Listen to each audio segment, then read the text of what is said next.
Hello, everyone, and welcome to Molehill Mountain, episode 47. Andrew Eisen here, along with Zachary Knight. He returns. Hello, Hello. Zachary.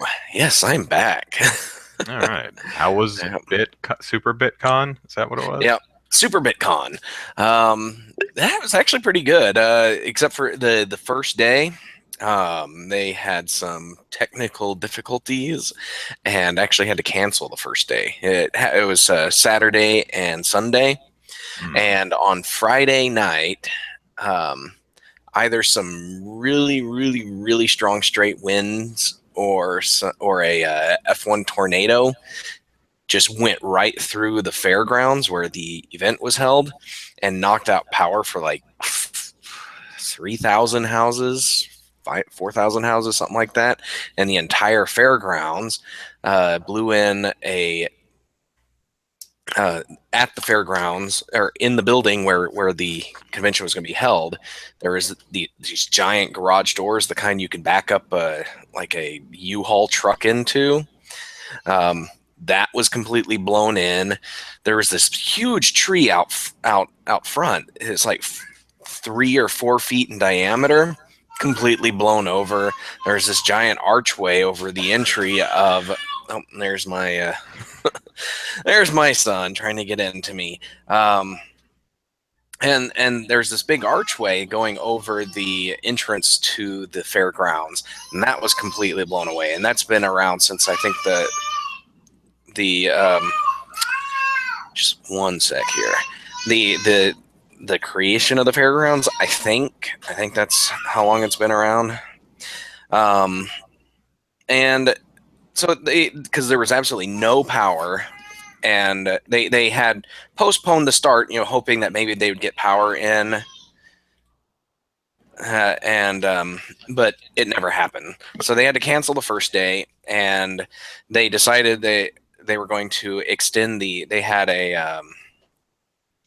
um, like an after party already scheduled at a business called Main Event. It's a big um, uh, entertainment thing, like arcade machines, bowling, laser tag, and that sort of stuff. And they had that scheduled for the after party, and they just extended the hours of the after party. Main Event, the manager there was super generous, and gave them that extra time, and they gave all the exhibitors game passes, like an hour cards that just let you play any game you wanted for an hour. And then they had all of their scheduled panels and hosts or guests there for that event, and did all their panels and stuff at Main Event. So it was still pretty cool. Becky, my wife, and we went to that, played tons of games, and I won some prize. I won some more game cards, like gift certificates, kind of things, and had some fun. Met I forget their names now. A couple of guys. They did some shows for Nickelodeon back in the '90s. Double Dare, no, I don't know.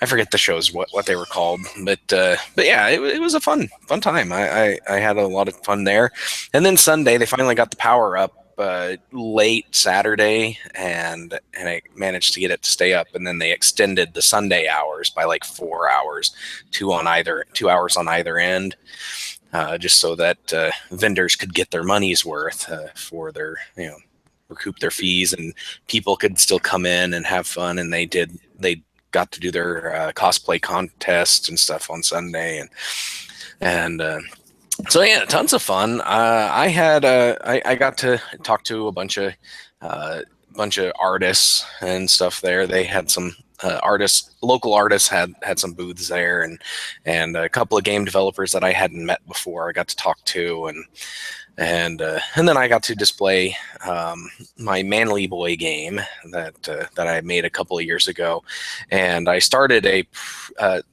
up a prototype for a new game that I'm working on, and I got to display that there and got some good feedback on it. Um, just one second here. Sure. So, 13U Cube says someone is echoing. I'm not hearing an echo. Anyone else? Anyone else? Anyone else? Anyone else? No, I don't hear an echo. I don't have the podcast going anywhere else, so but Okay. yeah, but yeah, I got some good feedback for the game, the prototype that I put up. It's a game based on, or it's a homage, an homage to, or homage, however you want to say it, to Gauntlet. I just loved playing that game growing up, and just wanted to make my own spin on it. So I was hoping to have 2-player going for Super Bitcon, but I only managed to get 2-player partially working, and I didn't get all the other features I wanted in there. But one of the things that really surprised me, and it's not really about that one game, it's just in general how many people at a game convention don't know how to play games. I don't know. That's the only way I can really describe it. A few weeks back, Extra Credits had had a video about game literacy. Basically, the what people how people know how to play games and what kind of games they can play. And it's just this idea that we have literacy with reading, where people can read a book or can't read a book, or have different levels of reading literacy, and similar thing for movies too. But yeah, gaming literacy is still very young. But just watching people, because I didn't have in this prototype, I didn't have any instructions whatsoever other than press start. That was the only instruction I had on the game, and most people were able to figure that out, but I wasn't. But some people they didn't catch on to that, and then other people are like, okay, how do I move? They pick up the controller and they try going for the thumbstick first, but the game was controlled with the D-pad, and that's one of the things I want to add is just D-pad or thumbstick controls. But they most people naturally went to the thumbstick, even on the PlayStation controller, which has the thumbstick here where the D-pad is. Yeah. And so that's something I need to work on. But then a lot of other people were, I don't know. It's like kids, 10, 11, 12 years old, and adults all had trouble figuring out how to interact with it. And they couldn't figure out, press A to attack or press X to attack. And so I had to explain that to several people, even people you would think would know how to play games. But then I started thinking about it. A lot of these kids are growing up playing shooters. Mobile phones. Well, yeah, mobile phones, but also if they're playing console games, they're playing shooters, which pretty much all the interaction is done with the triggers and shoulder buttons. And so that was one of the things that I started thinking about. I was like, man, so that many people just can't quite figure this out. And so very interesting, very eye-opening experience. I've got to write up about it. I've got to do a couple articles, one for OK Game Devs, and then the other one for just my experiences with Divine Knight Gaming at it. So yeah, we've got a couple people in the chat asking about your game. So if you go to divineknightgaming.com, that's my game development website, and that has all the games that I've made. And then I'm going to be writing about this new game. It's called Deadly Labyrinth. I'm very some it depends on the game. Like this one, I'm not really concerned about having a flashy title or anything. So Deadly Labyrinth is sufficient for me. And but I haven't published anything about that yet, except on Twitter. I made a couple of tweets today for Screenshot Saturday. But yeah, I'll be writing more up about it, and hopefully by the end of the month, I'll have a playable prototype, like fully playable. But yeah. So I think one of the most interesting thing I've seen someone do with a controller, and let's take us all the way back to the far gone days of 1996, when the N64 was about to drop. I was in Toys R Us or somewhere looking at the Super Mario 64 demo, and I was watching some kid, even younger than me at the well, I was 16 at the time, so this was probably an 8-year-old who saw the N64 controller, and instead of doing this, was grabbing it on the outside like you would a Super NES controller or a Genesis controller or any other controller. You grab it on the outside end. It was trying to reach across to trying to play Super Mario like this. And I'm like, no, you gotta, middle. And he just could not get it through his. I'm like grabbing his wrist and trying to force his hand into the right spot. I'm like, his mom is gonna see me and yell at me because, what are you doing to my child? I'm like, no, ma'am, you don't understand. He's playing video games wrong. I have to fix this. Yeah. But yeah, it's when you make games, or well, I suppose when you do anything, show them to as many people as you can, as big a variety of people as you can, because then you'll learn so much. It's like, because what's obvious to you is not. Yeah, let me see. I took some notes. I took some notes on my phone. Let me see. Go discard that. I don't need that. Let's see. So Matthew, he says that if you're going to show off your game, you should have a splash screen with controls on it. That was the plan. I had originally planned on doing that because I had so many other problems and issues. Well, I had issues getting what I had up and running, and so that was kind of pushed to the back burner. But not having a splash screen taught me a lot. So one of the things that I had was just the way I had the 4 players. Let me see if I can get the see if I can screen share this with you guys. Where'd you guys go? All right. Where is the screen share? There we go. We're gonna share this screen.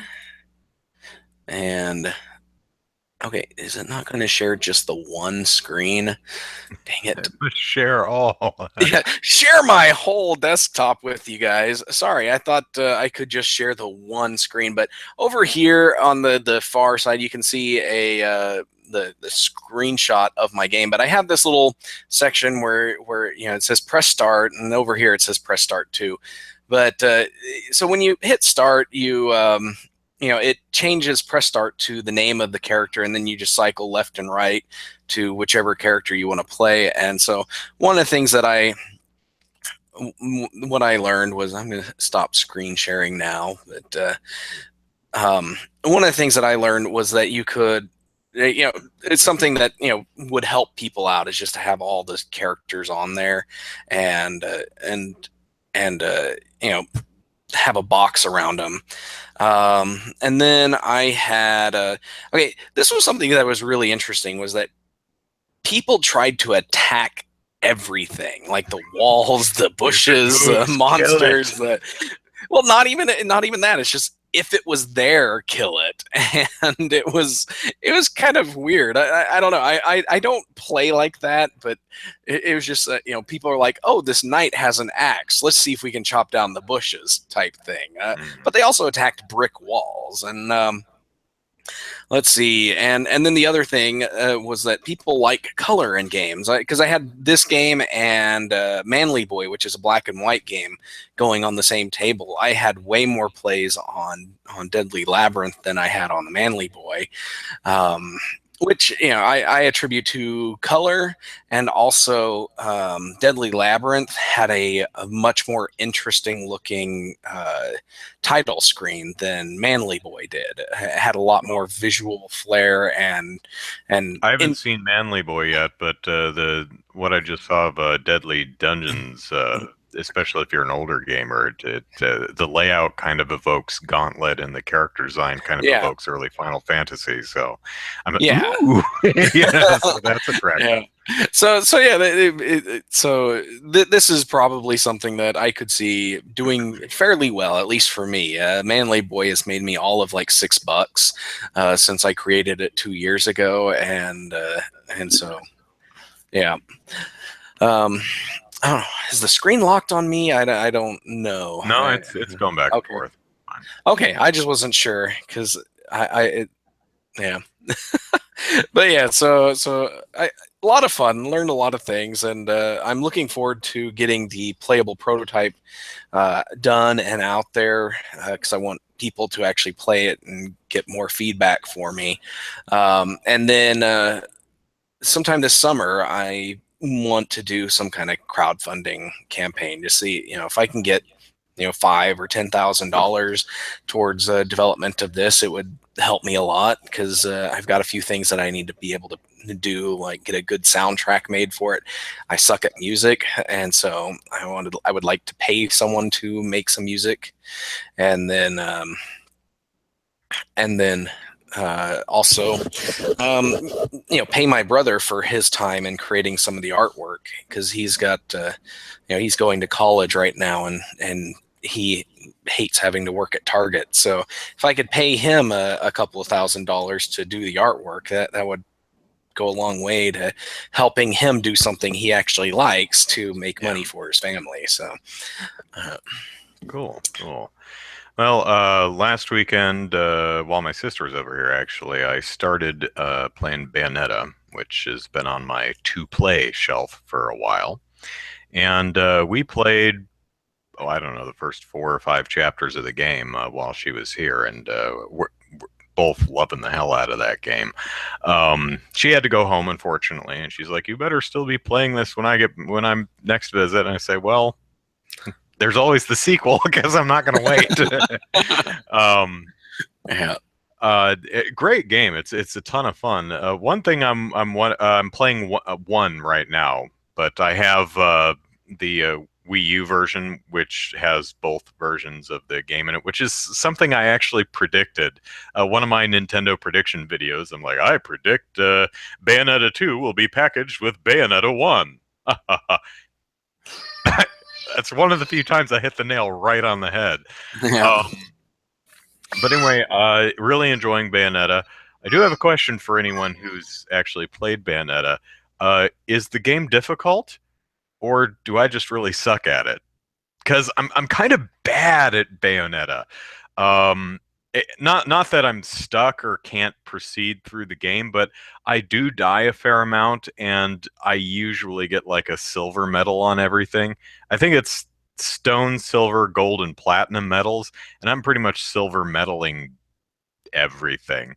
Um, I've got a couple gold, a couple platinums, but I'm like dead silver on everything. So I'm curious, chat or comments if you watch this on YouTube later. Is Bayonetta roundly considered a difficult game, or do I just kind of suck at it?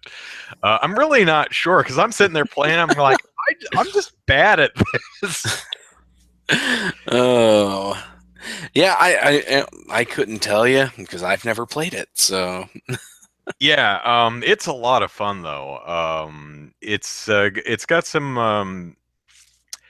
If I had to critique the game really in any way, from game design, I would say that the levels so far are a little samey in look.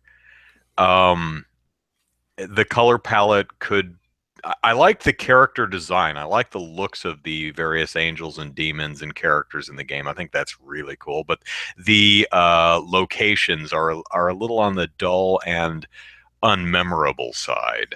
At least in the first half of the game, however far I am through the game, there aren't really many locations or levels. You remember the enemies, you remember the characters, you remember the encounters and the cool stuff you do, but if you asked me a week later, "Hey, Andrew, what was your favorite level?" I'd be like, the one where you beat on people." They all kind of bleed together. The other thing is, I kind of wish the game would throw more cannon fodder type enemies my way. Some more moblins and slimes Yeah, type because things. the game really likes to throw tough enemies at you, which is fine, but I get my butt kicked, and I'm not, and it's kind of deflating my power fantasy here. Because they like to, hey, here's two of the fire and electricity dog things. I'm like, great, they're hard. Here's two of those swipey claw guys. I'm like, oh man, give me the bog standard angels so I can just feel like a badass for a few minutes before I get my own ass handed to me again. Yeah. Um, but other than that, also I just finished a boss who I call Noodle Fingers McGee. Um, I cool love. boss. The only problem is this boss is really difficult to read. Uh-huh. It's difficult, but a lot of the difficulty in this particular fight comes from, at least for me, a confusion on what I was supposed to be doing. I'm like, okay, he's got glowy bits on his noodle fingers, so hit the glowy bits. Right, got that. Okay, gun attack. Am I supposed to, is that dodgeable? Jump over it? Dodge? He's got this punch thing that I'm like, am I supposed to dodge, jump and dodge? What am I supposed to do? Occasionally a prompt will come up and say like, jump where? I actually watched a couple videos and I don't know if if they're triggering stuff, but it's like, oh, okay, so when he does that punch thing, it just knocks the platform away and you receive no damage. That's not how it works when I play the game. I take damage. So it's just I kept figuring more and more things out the more I played it, but it's there's also another enemy, this like wispy smoke dragon that wanders around, and it's really hard to see, especially like in the middle of a hurricane with a bunch of particle effects going off. I'm like, I got hit. I'm not sure by what. It's always frustrating when it's like, okay, a boss fight should be okay. I know what to do. Now I need to just work on my skills to get good and do it. It's frustrating when you're like, I don't know what to do. I don't know what hit me. Yeah. you know, but overall, really enjoying the game. And Bayonetta has one of my favorite lines. She says something along the lines of, there are two things I hate in this world: cockroaches and crying babies. And then she pauses and thinks to herself, and she goes, well, a crying baby cockroach would be outright terrifying. That's lovely. Nice. 13U Cube says, I suck at it. So, Matthew says it's hard. Bayonetta is mostly about pulling off witch time. Yeah, and the timing, witch time, for those of you who don't know, is you can dodge, and the dodge is actually very generous as far as invincibility frames, but you're supposed to dodge at just the right time to enter into basically bullet time, so that everything slows down and you have time to actually pull off some big combos. Well, most of the enemies are angels, so don't expect a lot of red and green. Oh, sure, that's fine. I'm talking more environment wise. The environments are kind of dull and brown and gray and blue. Mhm. It, I don't mean it. It doesn't need to be neon colors, but just not very memorable. That said, I did play the demo for Bayonetta 2, and the opening takes place on a freeway and then goes on a back of a jet and then circles up onto a building. I remember the opening to Bayonetta 2. So I think Bayonetta 2 Okay. might have really upped that Yeah. series game as far as location and level design go. But really fantastic game. I'm having a ton of fun playing it, even though I'm only getting silver medals. I mean, my medal track record throughout the game is really kind of pathetic. And it's not that I'm bad at brawler type games, because I played Beautiful Joe, and Yeah.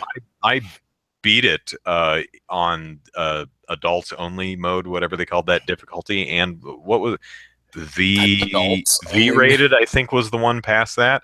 I loved Beautiful Joe, and I kicked butt at Beautiful Joe, but Bayonetta's, I'm just not very good at it. Um, We GFY says it's just as hard as the Dark Souls game.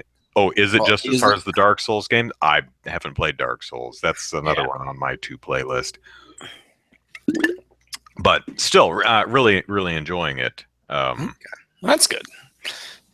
And my sister will have to because I keep texting my sister. Oh, I just bought Bayonetta a pair of thigh high leather boots, and she has a whip. This is amazing, and she can turn into a panther.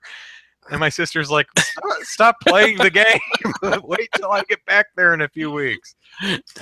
Nice. Tell her to get her own darn copy and play it herself. Matthew points out that Clover Studios, who did Beautiful Joe for Capcom back in the day, actually did turn into Platinum Studios. So, and as Nightmare Ninja is pointing out, also Wonderful 101. I also have Vanquish on my shelf, which is another Platinum game that I haven't played yet, but looks really cool. Yes, I have played the Wonderful 101. Really like that game too. Another one that's actually surprisingly difficult. Yeah. Wonderful 101. It's that one's really cute looking, but if you're not careful, that can really wail on you. I don't find Wonderful 101 nearly as difficult as Bayonetta. And I guess I'm not saying that Bayonetta is like, I can't do this. Throw the controller. It's more along the lines. It's just really difficult to play well. I'm making my way through the game just with crappy scores, you know.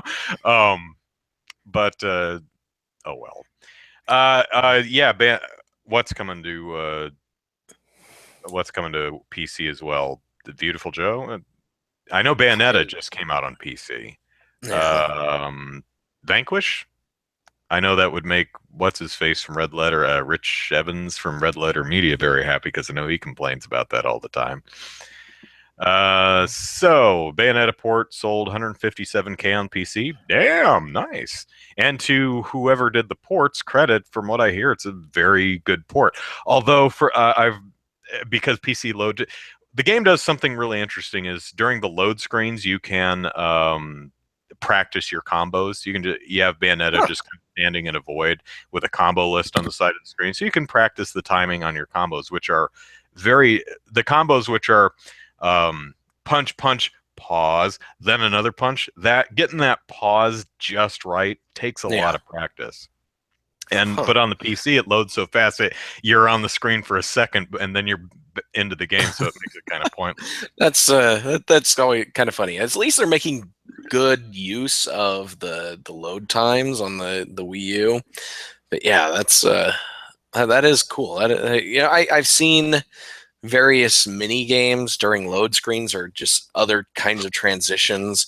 The Mass Effect elevators and even Metroid Prime did the elevator thing, and all that is kind of interesting. But yeah, being able to practice your combos during a load, a minute and a half load time is probably a good thing. So, yep. Yeah. So, yeah, I booted. So, yeah, I had to boot someone from the chat who was just being gross. So, all right.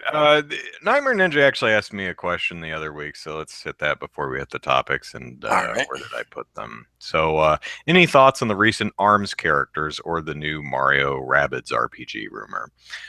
So, as far as ARMS go, during the Nintendo Direct a week or two or three, whenever ago that was, they introduced Mean Mean, who is a ramen fighter. Her arms are ramen fighter. Yeah, she has like a ramen bowl on her head as a hat, and her hair looks like ramen noodles. I really like that character design. Then they made a new one called, just debuted like in the last week or so, Helix, which is just this green jelly blob who can stretch and wiggle all over the place like a interesting like flubber.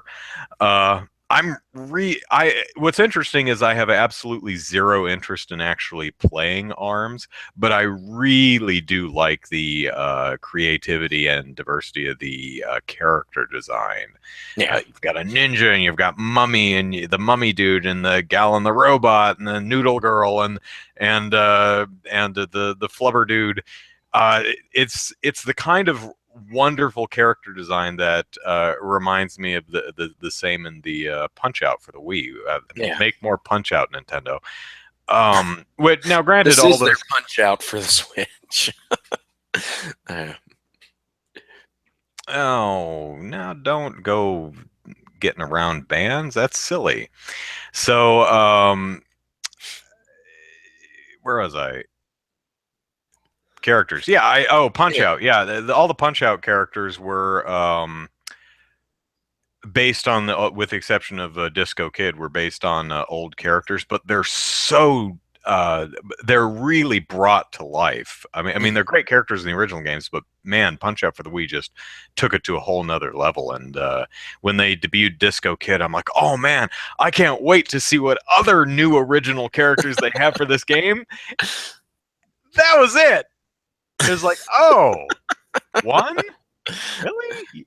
You only had one new character? That's kind of disappointing, actually. But I mean, they made Aaron Ryan an actual character in that game. I mean, I barely even remembered Aaron Ryan from Super Punch Out. So, Yeah. Ninja's Maybe other. they were worried about getting stuck making too many caricatures and stereotypes, and Yeah, it's like, well, we ran out. There were no more. So, let's see. So the other question was what I think of the Rabbids rumor, Mario Cross Rabbids rumor. we talked about this before. This has been a rumor for a while now. Yeah, well, there were some more details that came out. Basically, there's going to be it's called Mario plus Rabbids Kingdom Battle. The characters are going to have sci-fi weaponry like laser guns, and it's Mario, Luigi, Peach, and Yoshi. Was it? Yeah, Mario, Luigi, Yoshi, and Peach, and 4 Rabbids dressed up like Mario, Luigi, Yoshi, and Peach.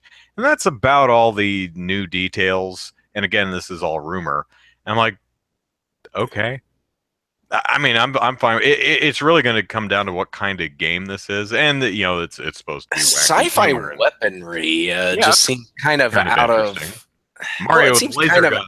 yeah, but it just seems kind of out of theme with Mario. It just doesn't seem like the type of game or gameplay that Nintendo would want Mario to be in. I don't know.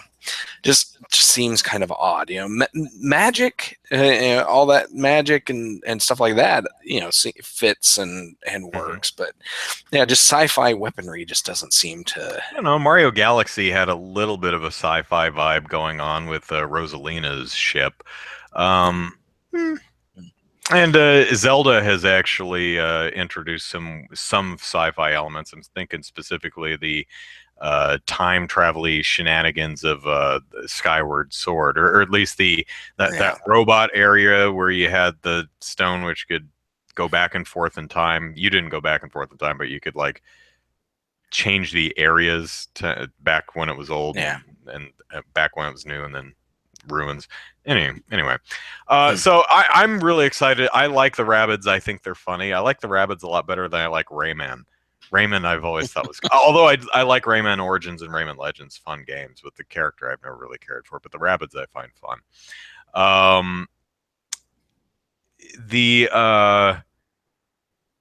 So I'm very curious to see what this game actually turns out to be. Hopefully it'll turn out to be something I'm really interested in playing. Because if it's just Mario and Rabbids backgammon or something, I'm be like, oh. Yeah. So, all right. First topic, or depending on how you count, is the Legend of Zelda: Breath of the Wild has finally detailed its DLC. Now, you might all remember back when Nintendo said, hey, give us $20 and you'll get DLC. And we're going to be extraordinarily vague about what you're actually paying for. Comes in 2 packs, DLC Pack 1, DLC Pack 2. DLC Pack 1, they said at the time, will add new Cave of Trials challenge, new hard mode, and an additional map feature. Well, now we know what all that stuff is. The Cave of Trials challenge is actually called the Trial of the Sword, which is, 45 rooms where you beat up enemies, and it's the same. It sounds like the same thing that was in Twilight Princess, the Cave of Trials or whatever it is. 40 some rooms that get progressively harder. You do start out with no weapons and no armor, I think, so you do have to pick up armor and weapons on your way, which sounds kind of interesting. And the reward apparently is the power of the Master Sword will be awakened, and it will always be in its glowing, powered up state while usable. I have no idea what that means because I haven't played Breath of the Wild yet, but based on other Zelda games, typically if you have the Master Sword and you're at full health, you can shoot lasers out of the sword. So I'm guessing that you, regardless of health, you'll always be able to shoot lasers out of the sword. That would be my guess. Yeah, that sounds about right. Well, it kind of reminds me of Link's Awakening. If you find all 20 secret seashells, you can get the sword powered up, and before it couldn't shoot lasers, but once you get the secret seashells, it can shoot lasers. And then when they did the Game Boy Color version and they did the color dungeon, you beat that, and then you had the option of choosing one of 2 power-ups to keep up. One of them was the equivalent of the magic acorn or whatever it was that boosted your defense, and you had that power pretty much all the time. And then the other one was whatever item it was that gave you double sword damage, and you got to keep that the whole time. So it sounds something like that is what you're getting. So next is originally they said new hard mode, and there's a hard mode, so it's described thusly. Enemies gradually regain health. All enemies are powered up by 1 level. For example, red bokoblins in normal mode are now blue bokoblins. Enemies can also have higher maximum levels than they would in normal mode. Look up, and you may also find enemies and treasure chests in the sky. And they show a screenshot of like these floating wooden platforms suspended by balloons. And there's, I think, a treasure chest on one way off in the distance and a red bokoblin standing on one. So I guess if you're just kind of walking around and thump, it's like, oh, hey, dude, stop throwing rocks. Hard mode. Yeah, pretty enemies are harder. Although new enemy locations in the sky is kind of interesting. Yeah. And the other thing was additional map feature, which is called Hero's Path Mode. This new map feature shows the path Link has walked through Hyrule from the last 200 hours of gameplay. Use the time tracker bar to see where you've spent the most time and where you've yet to explore, blah, blah, blah. So this is actually a really interesting feature. So you stare at the map, and you have a timeline, and it just tracks with a green line exactly where your character has traveled throughout the entire game, at least for 200 hours. That sounds to me that like a debug and gameplay testing feature that they put in there just so they could track how people were playing the game, where they went first, where they were exploring, where they didn't go, to try and get an idea of how people were playing the games and where they were going, where they weren't going, where to put enemies and items and stuff like that. And said, hey, that would actually be kind of neat for people to experience. And it is really neat. I don't know how useful it is, but it is kind of fun just to look back at 200 hours and see where all you've been walking. And maybe it's like, well, I didn't explore this little area over here. Maybe there's some Korok seeds. That's what I've been thinking, is that you can look at it and say, oh, I haven't explored this area at all, or I haven't explored it as much as these other areas. So I need to go over there and spend some time. Yep. That's pretty cool. That's a neat feature. But that's not all. In addition, there's also the travel medallion, which basically it allows you to. Well, let me just read it. So, hit somewhere in the world to trust with the travel. When you use this, you can register your current location as a fast travel point on the map. You can only register one location using the travel medallion.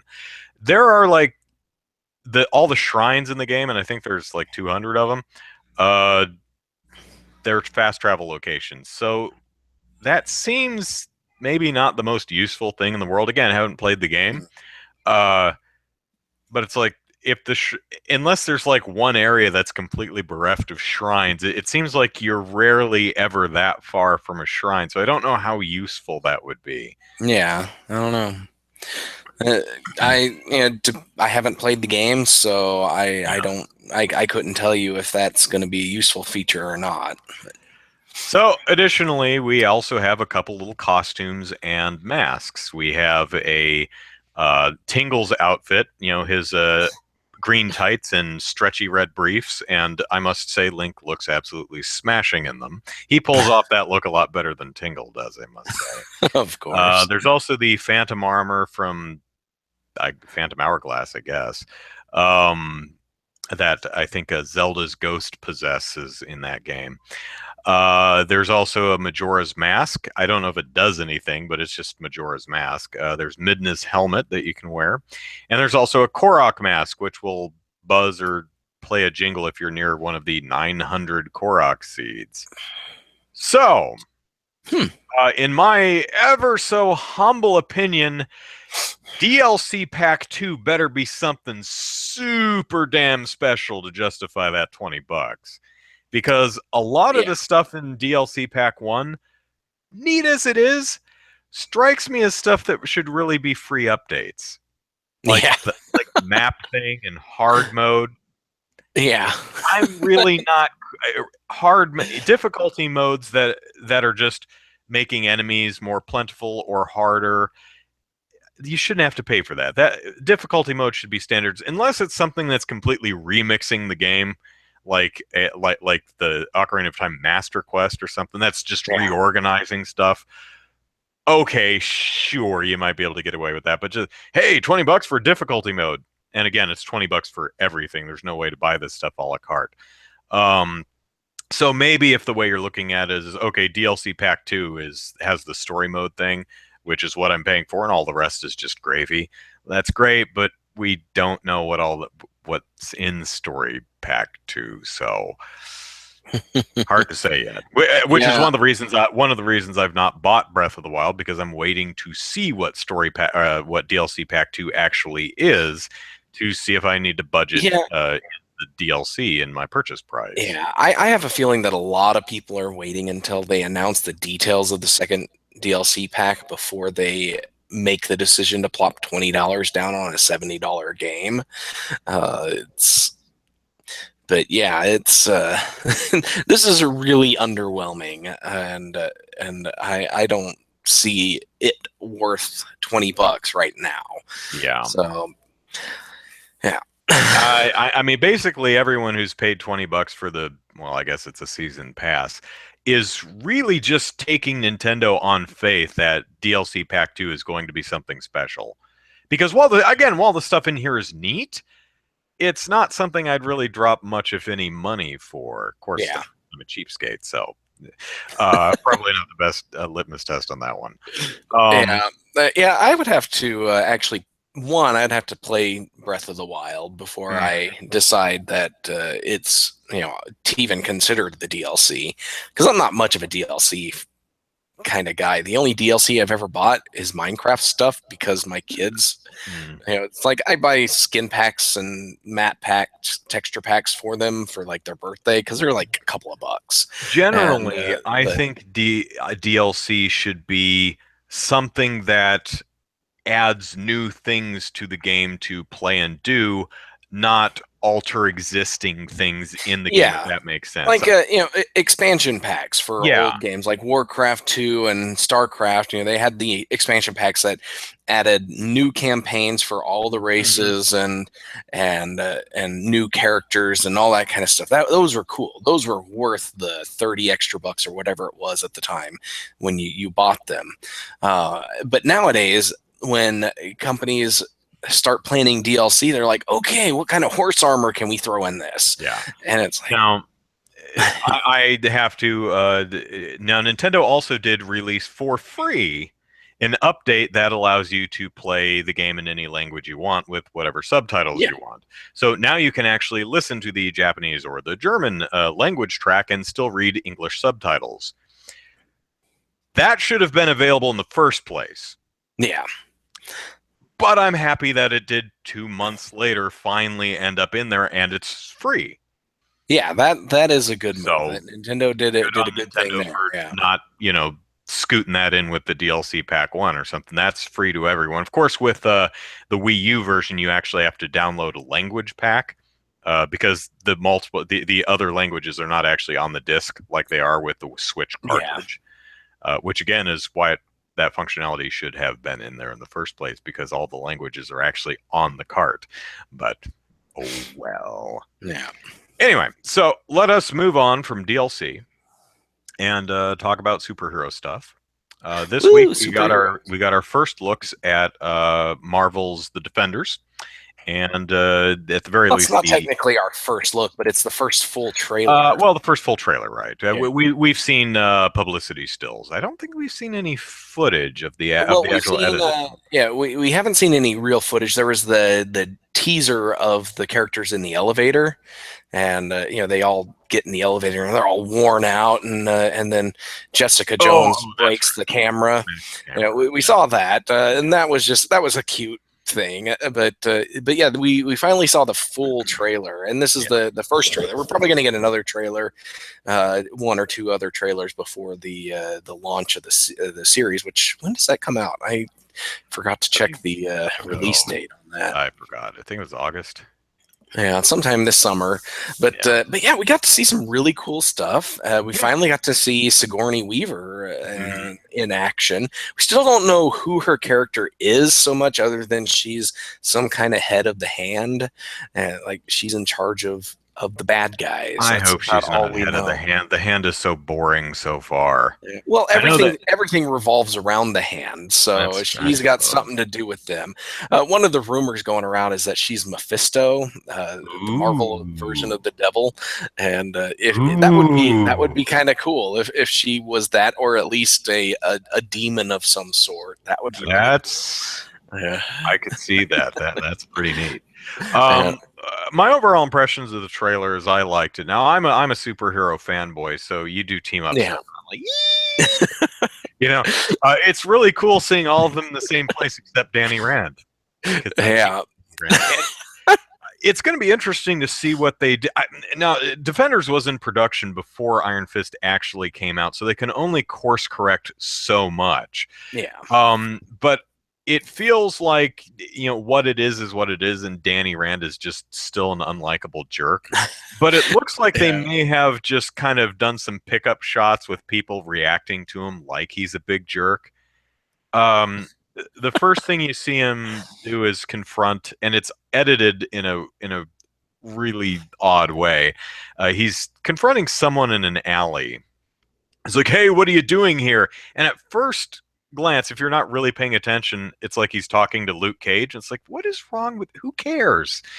What it looks like is he was chasing some dude into an alley, and then Cage was there for whatever reason, but and then he starts attacking Cage and falls to the ground because he's just a terrible Iron Fist. And then he punches Luke Cage in the face with his Iron Fist, and it looks like it actually affects him. Yeah.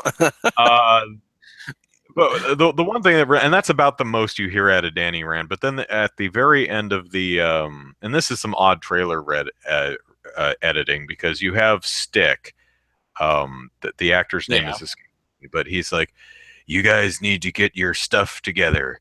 The Math, the savior of Hell's Kitchen. The devil of Hell's Kitchen. The devil of Hell's Kitchen. The hope of Harlem." And and and he's like giving them all cool names and stuff like that. Smart And Alec detective and the immortal Iron Fist.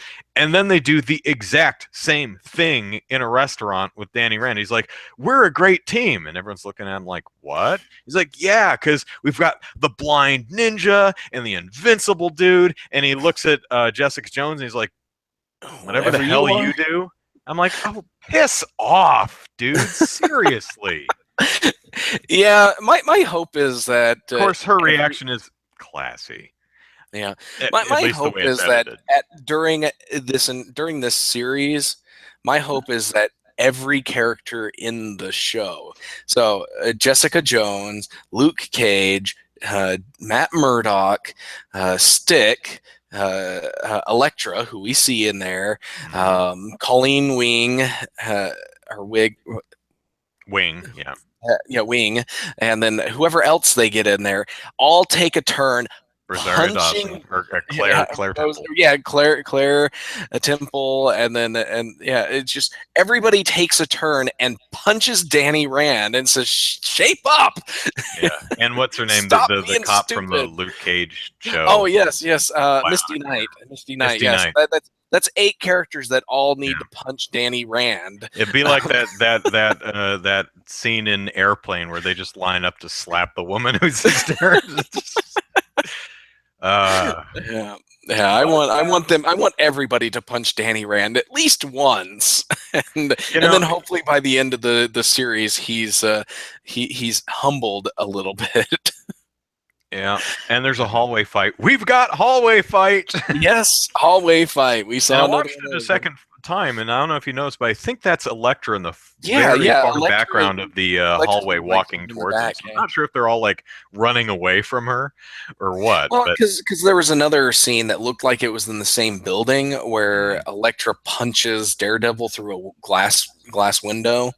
It looks like the same building, but yeah, she's there, and it's like everybody's punching her, but she's just kind of standing in the background, and so you don't know if she's on the same team as them at the time, or if they're running from her, and she's just kind of pausing to see what they do with the goons that they're facing now. You don't know, but so Elektra is not dead. The trailer makes that very clear. Yeah, so nobody expected her to stay dead. I will call the trailer a success because if I had never seen Iron Fist and wasn't going into it with the hate Danny baggage, I would have been all over this trailer. I was like, "Oh man, this looks great." I probably would not have.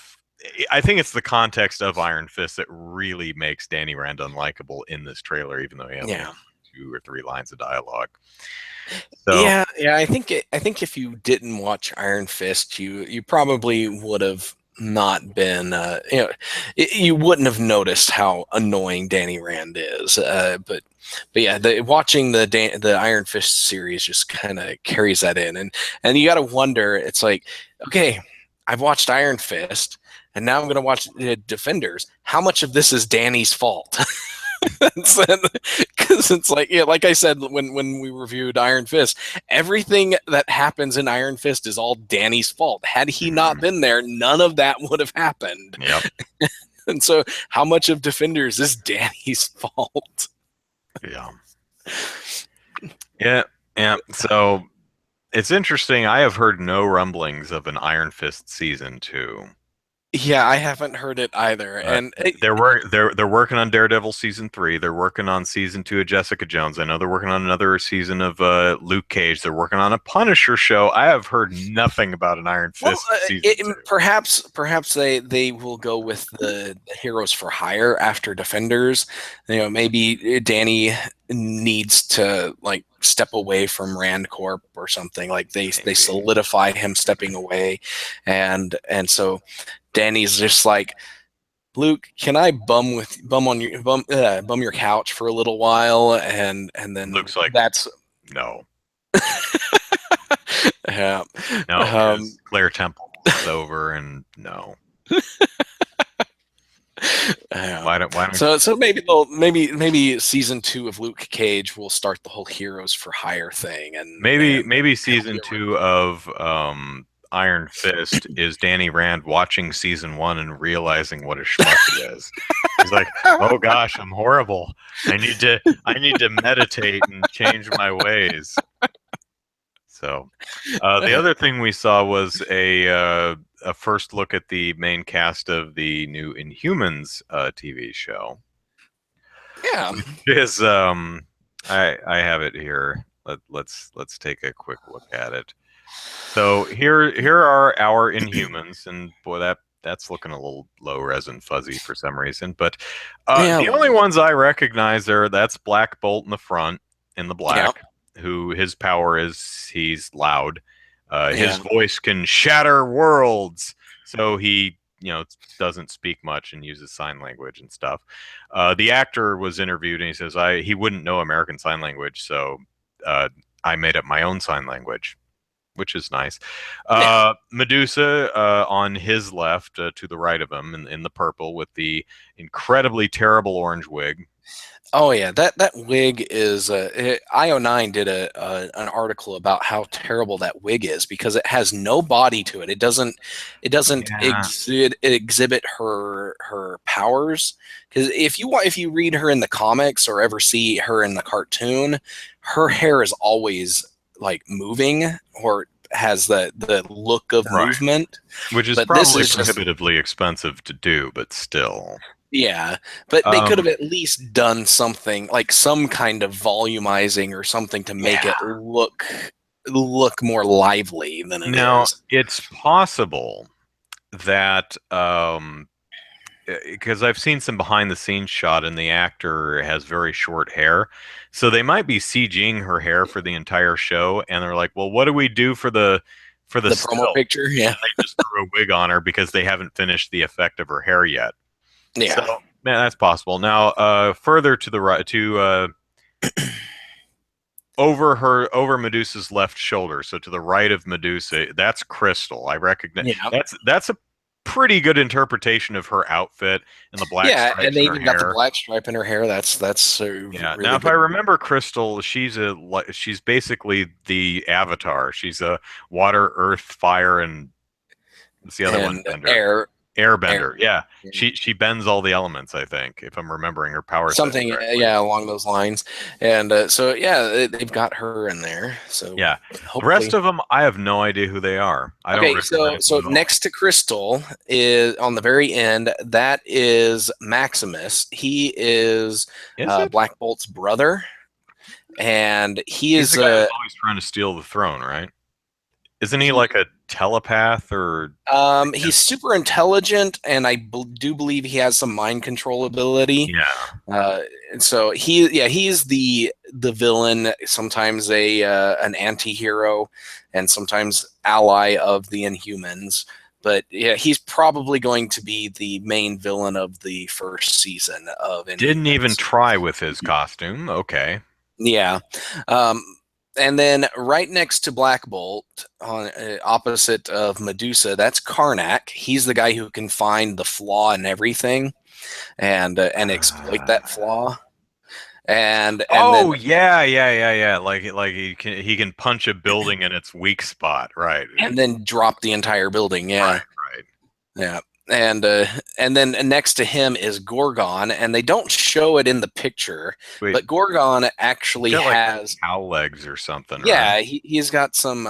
He's got hooves for feet, and I think he has like cow legs or something like that. But he has the ability to stomp and create earthquakes with his feet and stuff. Right. Yeah. That. It's hard to tell with him because the upper half is human, so there's not really anything to tell, and because it's dark at the bottom of the picture and he's in the back, looks like he just looks like I think they don't. If they're doing anything with it, they just did not. I do appreciate that it looks like they got all 6 actors standing in the same spot and took a picture of them rather than just photoshopping them together from all kinds of different footage. That's nice. You don't see that much these days. But as Kratos pointed out, where's Lockjaw? I Yeah, don't care about so any of far, these people. I want to see Lockjaw, the yeah, so dog, far, the Lockjaw. mustache. The only images we have seen of Is a Lockjaw stand-in. is a stand-in that look. It's a big blue, dog shaped statue thing that they use for his stand-in in the action sequence in the filming. Yeah, So we haven't actually seen his fully realized CGI self. yeah. Lockjaw is a giant, like the size of a Volkswagen Yeah, beetle, he's like a giant bulldog English bulldog or with a pug or mustache. something like that, and then he's got kind of a mustache and a little tuning fork coming off The his same tuning forehead. fork that Black Bolt has on the top of his mask, which he's not Yeah, his wearing in cowl, this which he's picture. not wearing. Yeah, Like we care about the actor. I care about the character. I don't care about.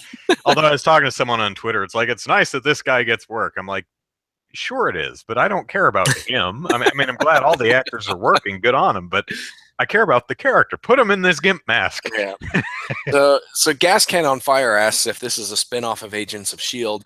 Not directly, Takes at place least in the not. same universe, ostensibly. Yeah, it takes. Yeah, I believe it takes place in the same universe where this actually takes place in Adelan, the home of the Inhumans, Mhm.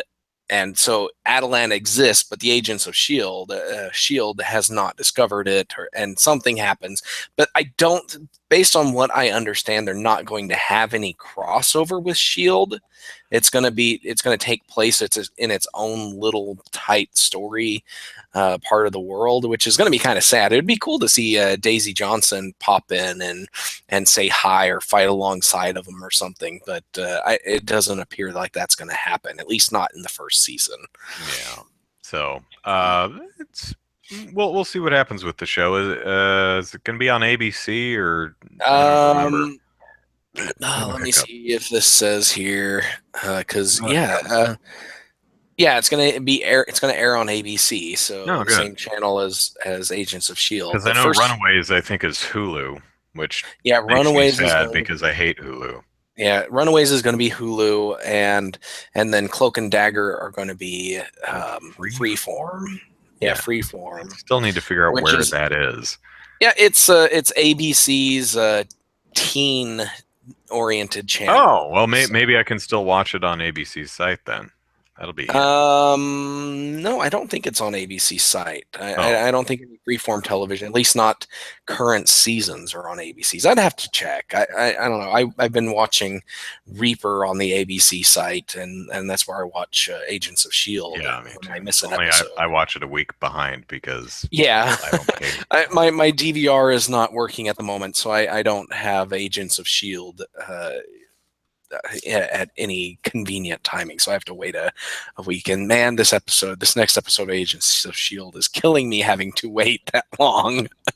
Yeah, So yep. I'm still a week behind. So the one that actually aired this past Tuesday night, I've not seen yet. So. yeah, I haven't watched that either. And yeah, the wait is killing me. I'm still predicting that Robbie Reyes comes back somehow. Well, that's actually been confirmed. He's going to be back for the season finale. Oh, well, And okay. yeah, and my prediction is that Ada perfects that human flesh machine Thing. that she's building, And successfully brings her consciousness into it, and then Robbie Reyes comes in and burns grabs her her and soul. right. Does the penance stare on her and kills Yeah. her. That's Yeah. that's my prediction, and if I'm right, I'm gonna love it because that's Sounds gonna be an good. awesome scene. Yeah. Okay. Well, it's 8 o'clock. We actually have more topics to discuss, but I need to get back to work, so we're going to cut the show here. I will say, however, that in 7 seasons of My Little Pony, today's episode, the one starring Fluttershy, is maybe I need to give this more thought, but my initial impressions of this is by far the worst episode of My Little Pony of Oh, the entire seven. Fluttershy is my favorite character, and that sucks that Yeah, an but episode starring her. she comes off at Danny Rand levels of horrible in this. Oh It's just goodness. it's a very ill-conceived episode. But remind me, and maybe we'll talk about that next week. Okay. But at least this week's Attack on Titan, which was actually last week's Attack on Titan, was fine. Yeah. Of course, I know where the story is going, so because I read the manga. No, Sora just what I think of Attack on Titan. Keep in mind that I'm a week behind because I don't pay for Crunchyroll. I watch it the free version of Crunchyroll. Um, I so I'm at the part where Ymir saved the dudes and dudettes who are trapped on the tower, and next week, which is actually today, but people reveal who they really are, and I know exactly who it is. So I've been keeping an eye on them this entire time. Nightmare says, "What do I think of the new details about Senron?" I haven't heard them, so I don't know. Anyway, I got to get to work. So Yeah. Andrew here, Eisen is how you spell the last name of Eisen. Plug it into YouTube. You'll find my videos, including my debut review series that I'm doing right now. Forget what I'm at. Monday is something record of bastard magical teacher, something like that. Horrible show, terrible. I hated it. So angry review on Monday. And Nice. follow me on Twitter at Andrew Eisen. Zachary, plug away. All right, you can follow me on Twitter at Easy Night. You can follow my game development work at DK_gaming on Twitter and DivineKnightGaming.com. I should have some stuff up there about Deadly Labyrinth, my latest game project, on the website, and a little bit on. I've got a little bit on Twitter right now, but more will come. You can follow the Oakland game development scene at OKGameDevs on Twitter and OKGameDev.com. So there you go. Yeah. Oh, and by the way, if you're going to be a jerk in the chat, be a jerk with a less cool name, because it hurts my souls to ban someone called Eating My Vegetables. That's a great username. Don't make me ban you with such a great username. Yeah. Anyway, thanks for watching the show, folks. We'll see you next week. Bye-bye. All right. Bye.